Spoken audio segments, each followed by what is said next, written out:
সবাই ভালো আছেন। দুটো খুব গুরুত্বপূর্ণ খবর নিয়ে এলাম। তবে শুরুতে বলে রাখি, দ্য বেঙ্গল টিভি চ্যানেলটিকে যারা এখনও সাবস্ক্রাইব করেননি প্লিজ সাবস্ক্রাইব করে নিন। তার কারণ আপনারা যে খবরগুলো খোঁজেন সেই খবরগুলো আমরা কিন্তু তুলে ধরি এবং সঠিকভাবে অথেন্টিক আপনাদের সামনে। বিষয় কি?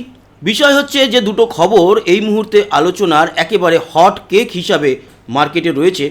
সেটা হচ্ছে সুজিত বসুকে গ্রেপ্তার করেছে ইডি, এনফোর্সমেন্ট ডিরেক্টরিয়েট। সে বিষয়ে আসছি। তবে তার আগে আরও একটা বড় খবর।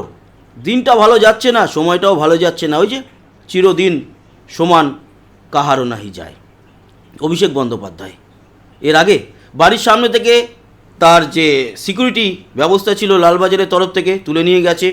তার বাড়িতে প্রবেশের জন্য যে স্ক্যানার থাকতো ব্যাগপত্র চেক করার জন্য, সেটাও তুলে নিয়ে গেছে।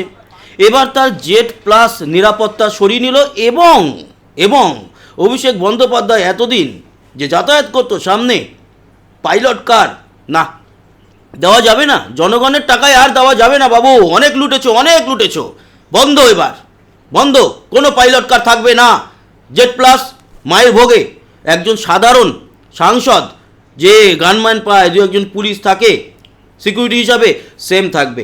তারপর তোমার যদি আলাদা দরকার হয় বাউন্সার নিয়ে আসো, বেসরকারিভাবে তোমাদের তো প্রচুর টাকা, ইউজ করো। সরকারি টাকায় আর হবে না। অনেক করেছো, অনেক করেছো। আজকে একটা ভিডিওতে দেখছিলাম অভিষেক বন্দ্যোপাধ্যায়ের ঘরের সামনে একটি যুবককে তার মুখে অভিষেকের ওই মাস্ক লাগিয়ে কোমরে দড়ি বেঁধে একটা ওই পথনাটিকা মতো করছিল। ভালো লাগছে দেখে, এবার ভালো লাগছে। অনেক কিছু হ্যাঁ, সাধারণ মানুষ ভাববো না। যুবরাজ কোথাকার যুবরাজ? এই সাংসদের আসন 2029-এর পরও থাকবে না, সব শেষ, তৃণমূল দলই থাকবে না, গয়া টাটা বাই বাই। আর অন্যদিকে খেলা হবে, খেলা শেষ, এবার অন্য খেলা শুরু।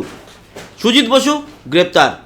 সুজিত বসু, তার ছেলে সমুদ্র বসু, দুজনকেই কিন্তু সকাল থেকে আজকে তলব করে চলছিল জিজ্ঞাসাবাদ। কি বিষয় হচ্ছে চাকরি যারা পাবে তাদের সুপারিশ সহ টাকা নয় চাই। অনেক কিছু ঘটেছে। সুজিত বসুর উত্থান আপনারা জানেন কি ছিল।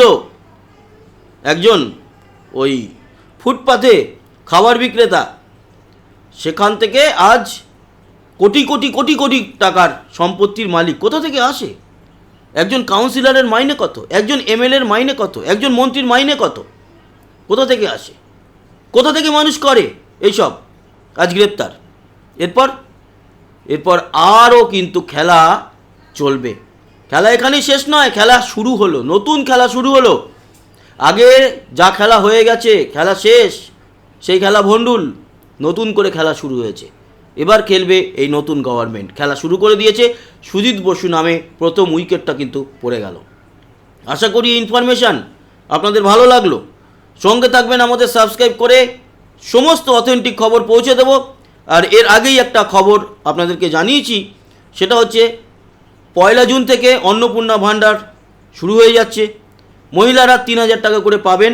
এবং এটাও জানিয়ে রাখি, যারা লক্ষ্মীর ভাণ্ডার পেতেন তারাই পাবেন, কিন্তু কিছু নাম বাদ যাবে। যাদের নাম বাদ যাবে তারা হচ্ছে মৃত এবং ভারতীয় নন, এইরকম নাম। এসআইআরে নাম বাদ গেছে, পরবর্তী সময় এসআইআরে নাম জুড়ে গেলেও তারা পাবেন, কোনো অসুবিধা নেই। কিছু মানুষ প্রশ্ন করছেন যে আমরা বিভিন্ন কারণে লক্ষ্মীর ভাণ্ডার নিইনি, কিন্তু আমরা ভারতীয় এবং অবশ্যই এসআইআরের পরেও আমাদের নাম রয়েছে, তাই আমরা লক্ষ্মীর ভাণ্ডারে তো এখন আর অ্যাপ্লাই করা যাবে না, অন্নপূর্ণা ভাণ্ডারে কিভাবে অ্যাপ্লাই করব আপনাদেরকে জানিয়ে রাখি। এই বিষয়ে খুব তাড়াতাড়ি নির্দেশিকা আসতে চলেছে, বিভিন্ন জায়গাতে জানিয়ে দেওয়া হবে। আপনারা টেনশন একদম করবেন না, আমরা কিন্তু সবসময় পাশে আছি। যেইভাবে লড়াই চালিয়ে যাচ্ছিলাম, লড়াই চলবে। সাধারণ মানুষের জন্যই কিন্তু এই সরকার গঠিত হয়েছে। সাধারণ মানুষ সমস্ত সুযোগ সুবিধা পাবেন। সদ্য আজ প্রথম ক্যাবিনেট বৈঠক হয়েছে, তাতেই 6 বলে 6টা ছক্কা। এর আগেই 2-1টা ভিডিও আগেই আপনাদেরকে দিয়েছি কী বিষয় নিয়ে ডিসিশন হয়েছে। 45 দিনের মধ্যে ভারত বাংলাদেশের মধ্যে যে বর্ডার, বিশেষ করে আমাদের পশ্চিমবঙ্গে খালি ছিল, যেখানে কাঁটাতার ছিল না তা দিয়ে দেওয়া হচ্ছে, অনেক কিছু আপগ্রেড হয়েছে। অতএব টেনশন করবেন না, সব ভালো হতে চলেছে। আর যারা লক্ষ্মীর ভাণ্ডারে বিভিন্ন কারণে অ্যাপ্লাই করেননি, টাকা পেতেন না, তারা এখন চান যে বিজেপি এসছে, অন্নপূর্ণা ভাণ্ডারের যে প্রকল্প সেই মাধ্যমে ওনারা 3,000 টাকা করে পাক, আমরা প্রত্যেকে চাই পাক, কিন্তু একটু সময় লাগবে, সামান্য হলেও সময় লাগবে, কারণ পুরো বিষয়টাকে আগে ক্লিন করতে হবে। আগে সার্ভারে যাদের যাদের নাম আছে ক্লিন করে একেবারে ছেঁকে নিয়ে তারপর কিন্তু অবজারভার পাঠানো হবে। আপনারা নিশ্চিন্ত থাকুন, অবজারভাররা ঘুরে দেখবে যে কোথায় কোথায় কাদেরকে সংযুক্ত করা উচিত।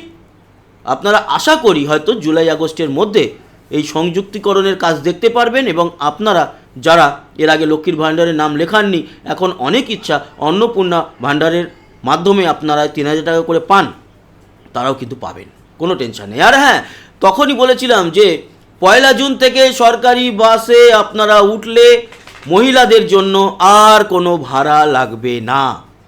এটাও একটা যে সংকল্প ছিল সংকল্পপত্রে, সেই সংকল্পই কিন্তু একেবারেই সাকসেসফুলি একটি ডিসিশান আপনাদের সামনে নিয়ে আসা হয়েছে। তো বন্ধুরা, এই ছিল এই মুহূর্তের আপডেট, এবং আর দুই একটা কথা বলে এই ভিডিওটা শেষ করব।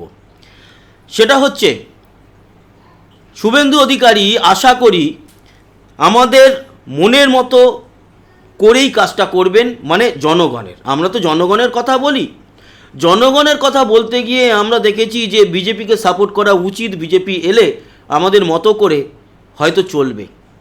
এখনও পর্যন্ত নিরাশা হয়নি, চলছে। এবং শুভেন্দু অধিকারী একটা কথা বলেছেন সচিবদেরকে, যে মুখ্যমন্ত্রীর অনুপ্রেরণায় তৈরি হয়েছে, এই কথা কোথাও লেখা যাবে না, কোথাও লেখা যাবে না। তার কারণ, এর আগে যিনি মুখ্যমন্ত্রী ছিলেন ওনার আমলে যা কিছু হতো সব মুখ্যমন্ত্রীর অনুপ্রেরণায়। চিড়িয়াখানায় গন্ডার বাচ্চা দিয়েছে, সেটাও নাকি মুখ্যমন্ত্রীর অনুপ্রেরণায়।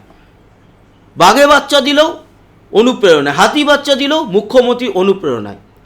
পাড়ার পুকুর চুরি হয়ে গেছে মুখ্যমন্ত্রীর অনুপ্রেরণায়। অনেক কিছু ঘটেছে।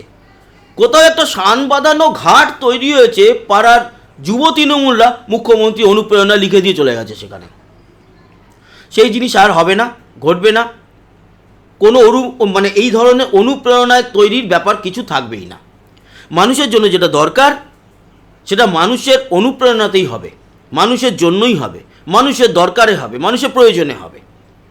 এটা মুখ্যমন্ত্রী শুভেন্দু অধিকারী বলে দিয়েছেন, আর সেই অনুযায়ী সাধারণ মানুষের মনের মতো করে এই সংসার চলবে, কোনো অনুপ্রেরণায় নয় কারোর। তো এই কিছু আলোচনা ছিল আপনাদের সঙ্গে। আশা করি ইনফরমেশন আপনাদের